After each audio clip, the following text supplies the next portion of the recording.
Hi friends, welcome to ECNS where nursing education made easy. So today we are going to discuss about sociology. So last classes we have discussed the psychology. So today we will discuss about sociology, that is from behavioral science unit 1 and 2 we are going to discuss in the slide section.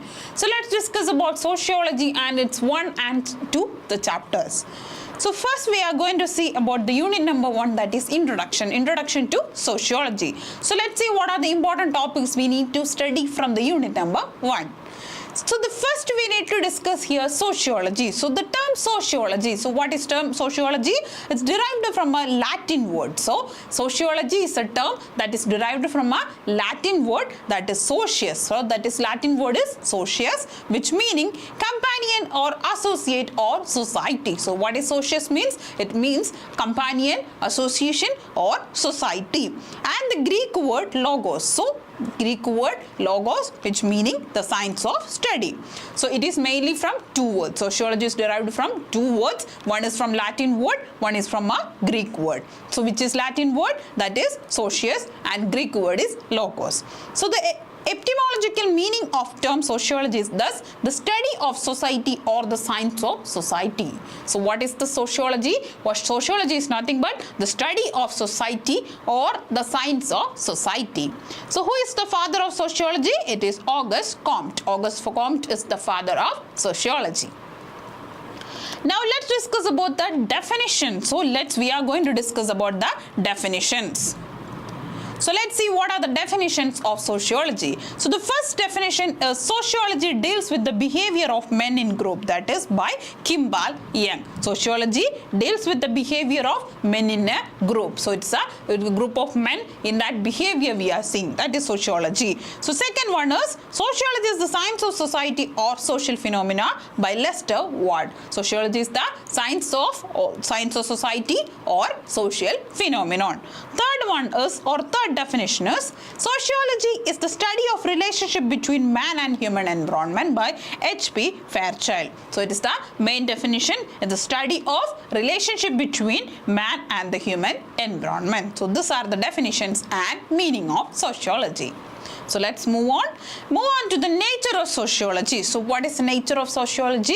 It is social science. So sociology is a social science that studies human society and social behavior. So it is known as social science. So why it is social science? It is studying the human society and also the social behavior. So that is why it is a social science. Next one is scientific. Why scientific? It uses scientific methods. So sociology using scientific methods to observe, analyze and explain social patterns and relationship. So to explain the social pattern and relationship, we are using scientific methods to observe, analysis in the case of sociology. So that's why it is known as scientific in nature. Next is objective. So what is objective in nature? Sociologists try to study society without personal bias or opinion. So without any personal prejudices or biases, we are studying sociology to study the society. So that is why it is objective. So sociology tries to study society without personal biases or opinions. So without any personal biases or opinion, we are studying about the society. Next is systematic. Sociology is systematic in nature. How it does? It follows a planned and organized way to study social fact and issues. So it have a organized methods to study the social issues. So it follows a planned and organized way to study social facts and issues. That's why it is systematic. Next one is empirical. So how it is empirical in nature? So how we can say sociology is empirical in nature? It is sociology is based on real life experience, observation and evidences. So rather than based on the theory, it is based on the real life experiences along with observations and evidences. So that is, it is known as dynamic. Next is abstract. So that is empirical. Coming to next one, dynamic. So how sociology is dynamic in nature? It studies both stability and changes in the society over time. So the stability, also we are studying the changes that occurs in a society based on the timing. So that's why it is dynamic in nature. Coming Coming to abstract in nature, what it means? It is sociology deals with ideas and patterns, not with concrete things like physics or biology. So it is mainly dealing with ideas and patterns. So that is why it is abstract. So mainly dealing with ideas and patterns. Next is interdisciplinary. What is interdisciplinary in nature? It related to other fields like economics, political science, psychology and history. So it is also connected to other departments or other field like economics, political science, psychology and also history. Coming to next nature, that is generalizing. So what is generalizing? Sociology looks for general patterns and trends in social behavior. So it is mainly sees the general pattern and trends in a social behavior, and it is human-centered in nature. How it is human-centered in nature? It focuses on human relationship, culture, institutions and social groups. So it is mainly focusing on the human relationship, culture, institutions and also social group. So this is the nature of sociology. So it is a social science, scientific, objective, systematic, empirical, dynamic, abstract, interdisciplinary, generalizing and also human-centered in nature. So now let's discuss about the scope of sociology. So what is the scope of sociology? First one is to study of social institutions. Study of social institution. Sociology studies institutions like family, education, religion, economy and government. So what are the things they are studying? Study of social institutions like family, education, religion, economy and also government. Next is social relationship. How it is? It examines how people interact with each other in different settings. So how we are interacting with each other, it will study. So it examines how people interact with each other in different settings, like example, friendship, family and in workplace. So that is social relationship. Coming to next one, social groups and communities. So what is social groups and communities here?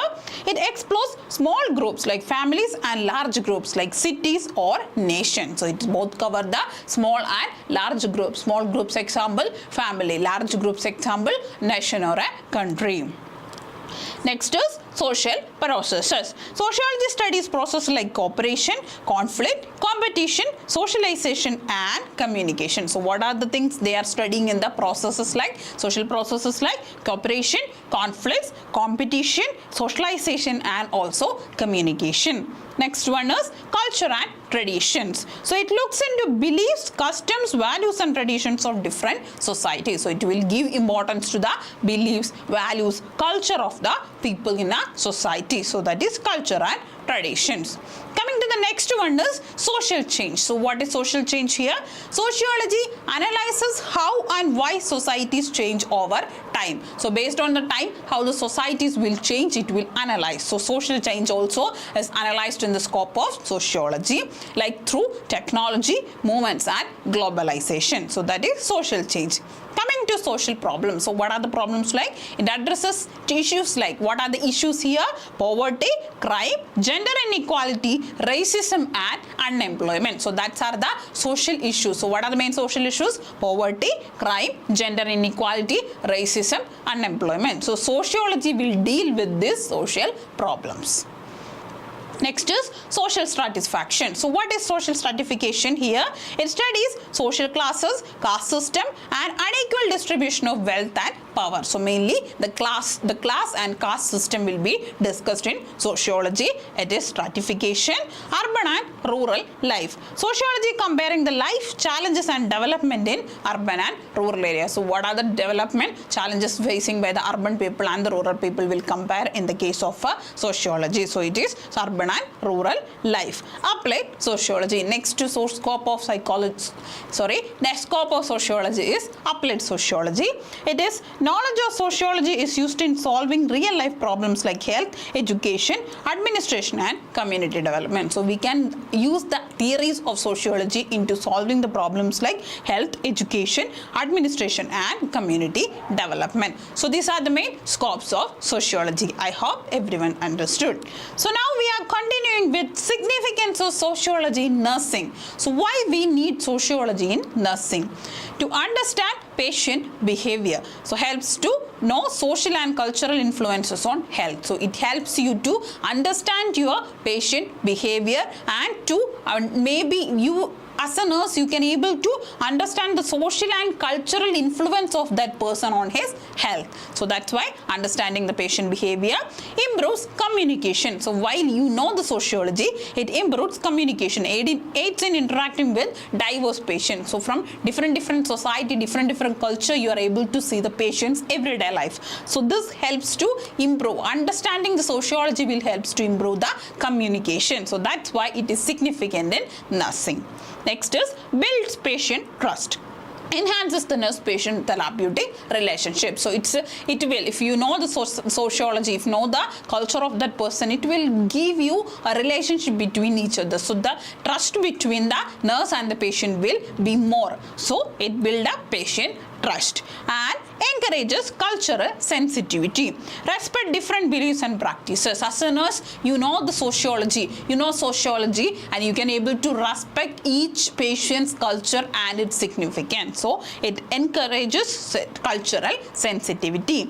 Explain social causes of illness. Links health with social issues like poverty. So understanding sociology may help you to link the best reason for maybe sometimes poverty due to that health issues. You can assess sociology, you can know this. So you are able to explain the social cause of illness while knowing the sociology. Supports community health work. Helps in planning care for groups and communities. So sociology will help you as a nurse in planning and care the group and communities. Also improves teamwork. Teaches roles and cooperation in a healthcare setting. So these are the significance of sociology in nursing. Now let's move on to the branches of sociology. So what are the main branches of sociology? First one is social anthropology. So what is social anthropology? It studies about the customs, traditions and culture of an individual. So what are the things we are studying in the social anthropology? It studies about customs, traditions and also culture. Next one is social psychology. So the next branch is social psychology. We are studying the individual's behavior in a social setting. So we are comparing the behavior with the social setting. So that is social psychology. Sociology of education. So what it is? Focus on the role of education in society. So why we need education? What is the role of education in society will be described in the branch of sociology of education. Next is sociology of family. What it is? It examines family life and relationship. How the members in the family, their relationship, we can examine through sociology of family. Sociology of religion studies the impact of religion on society. So what is the impact of religion on the society? We'll study through sociology of religion. Next is political sociology. So what is political sociology? It deals with politics, power and government. So it is mainly deals with the politics, the power, politics and government in the impact of a society. And economic sociology. What is economic sociology? It studies the relation between society and economy. What is the relation between the economy and the society? We'll study through economic sociology. Next one is rural sociology. What is rural sociology here? It focuses on the rural life and agriculture community. So mainly focusing on the village, rural area or the agriculture communities. And urban sociology, opposite rural, studies about city life and urban issues. Medical sociology. What is medical sociology?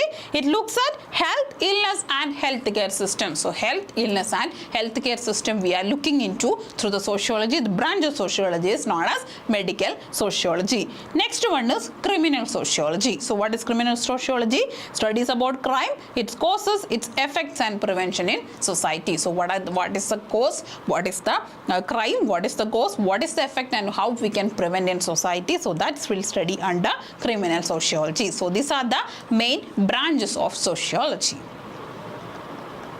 Now Yes, till now we had discussed about unit number 1. So we need to study what all the things from unit number 1, the meaning of sociology, the definition of sociology, need of sociology, scope of sociology, branches of sociology, along with the role of nursing in sociology, or the role of sociology in nursing. So these are the main topics that we need to study under the unit number 1, introduction to sociology. Now we are going to discuss about the unit number 2, that is individual. So the unit number 2 of sociology is individual. So let's discuss about the individual and this chapter. So first we are going to discuss about the definition. Who is individual? So who is individual? Individual refers to a single person or organism. So it's a person, it's a single person or organism that distinct, separate from others. So that person, so I am an individual, I am different from you. Yes, exactly. An individual is a single organism, is different and distinct from each other. So that is what called individual. So a single, it's a definition, a single human being considered separately from a group with their own thoughts, feelings and identity. So I am a single individual. I have my own thoughts, feelings and identity. So that is what called individual. So what is the definition of individual here? Individual refers to a single person or organism that is distinct and separate from others. So it's a single person that is who is distinct or different from other people. So that is what known as individual. Now we'll discuss about human growth and development. So what is human growth and development? The term growth and development both refers to a dynamic process. So the growth and development is a dynamic process. What is growth? Growth is a physical increase in size, weight, height and weight of the body. So physical appearance. So the physical increase in the size, weight and height of the body is known as growth. Coming to development, what is the development definition here? The overall progress in the skills, abilities, emotions and mental capacity of an individual.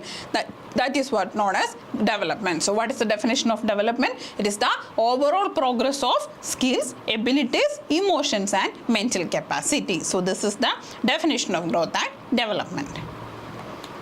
Now we are going to review the human growth and development. So stages of human development. So what are the main stages of human development? First one is infancy, that is 0 to 1 years or 0 to 2 years. So here the baby will have rapid growth, basic motor skills will develop, rapid physical growth will be there and also basic motor skills will develop. In the stage of early childhood 2 to 6 years, 2 to 6 years, it is known as early childhood. Language, imagination and independence increase. So that person's language, they'll start to speak, they'll understand your words. So language, imagination and independence increase. Middle childhood, that is 6 to 12 years of age. Here social skills and logical thinking will be improving. And adolescence, 12 to 18 years of age, that period is known as adolescence. Here puberty, that period of puberty, identity formation and emotional changes occurs in the stages of adolescence. Early adulthood, that is 18 to 14 years of age. 18 to 14 years of age, career building, relationship and independence starts here. So after the 18 years, so their career builds, they'll have a career build will be their relationship, they'll start to have a own family and independence will be there. And middle adulthood, that is 40 to 60 years of age. Here stability in life will be there, reflection and physical slowing. So it starts to age, old age will become. Late adulthood, 65 plus or years, like aging, possible decline in health and life review. So this is the stages of human development. Now let's discuss about the areas of development. So what are the areas? Mainly physical, body growth and motor skills will growth, and cognitive, thinking, memory and problem solving. Skills were thinking, memory and problem solving. Emotional, understanding and managing the feelings. Social, building relationship and also communication. Moral, developing a sense of right and wrong. So as a person age development, you will feel developing a sense of right and wrong. Factors affecting growth and development. So what are the main factors that affecting growth and development? Genetics, nutrition, environment, healthcare and family and culture. So genetics, nutrition, environment, healthcare, family and culture are the factors that affecting the growth and development. Now we are going to discuss about the socialization process. So what is socialization process? According to Green, socialization is the process through which a man develops into a social being. It's a process which a man develops into a social being. So that is what known as social process. So according to Berger, socialization is a process by which child learns to participate a member of society. So the child learns to participate into a member of society. So that is what called socialization. So what are the features of socialization? It's a lifelong and continuous process. So socialization is a lifelong and continuous process. It helps to control human behavior. So socialization will help us to control the human behavior. Socialization is done through both formal and informal agencies. Also, it provides basic discipline in an individual. So socialization will give you a basic discipline in an individual. So these are the main features of socialization. So next we are going to discuss about types of socialization. So what are the main types of socialization? That is primary socialization, learning basic norms and values during childhood, mainly from family. So where we are learning the primary socialization from the family. Next is secondary socialization, learning appropriate behavior in small groups from school, friends and workplace. So our behavior we will learn from through the school, from the friends and the workplace. Next is anticipatory socialization. What is anticipatory socialization? Preparing to adopt new roles or behaviors before entering a new social group. Example, training for a job. So it is preparing to adopt into new roles or behaviors before entering into a new social group. Next is re-socialization, changing old behaviors and adopting new ones. So changing the old behaviors and adopting the new ones when entering into new environment. Example, joining the military. Gender socialization, learning the behaviors and roles expected for one's gender in society. Organizational socialization, learning the norms and values of an organization at a workplace. So these are the types of socialization. Now we are going to discuss about agencies of socialization. So what are the main agencies? First one is family. So the first and most important agent are teachers, basic values and norms and language. So it is the first and most important agent. It teaches the basic values, norms and language. That is family. Next is school. Teaches discipline. In a school we are teaching us a discipline, knowledge, social skills and interaction with peers. And peer groups. Peer group, that is friends group, like friends and social group that influence the behavior and interest of social skills. So what is peer group? Friends and social group. So it is influencing the behavior, interest and social skills. Also mass media, so like through TV, internet, newspaper and social media shapes ideas, attitudes and culture of an individual. Religion instills moral values, beliefs and customs. Workplace, it teaches professional behavior, responsibilities and social roles. So these are the main agencies of socialization: family, school, peer group, mass media, religion and workplace. Now let's discuss about rights and responsibilities of an individual in a democratic society. So what are the main rights of an individual? Right to vote, to choose the leaders through free election. So as an individual we have the rights to vote, rights to freedom of speech, to express opinions freely. So we have the right to freedom of speech, right to equality, equal treatment under the law without any discrimination. So without any discrimination we are equal under the law. So right of equality, right to freedom of religion, right to freedom of religion, to practice any religion or no religion. So that is our right to practice or any religion or no religion. Right to privacy, protection of personal information and our private life. Right to education, access to basic education. Right to assemble, to gather peacefully for protest or meeting. So these are the main rights of an individual in a democratic society.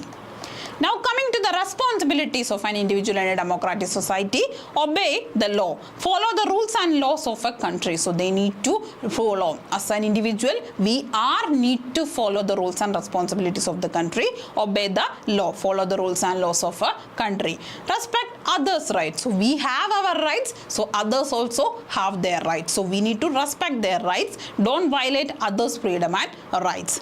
Vote in election. So participate actively in choosing leaders. So that is our responsibility, to participate in the voting process.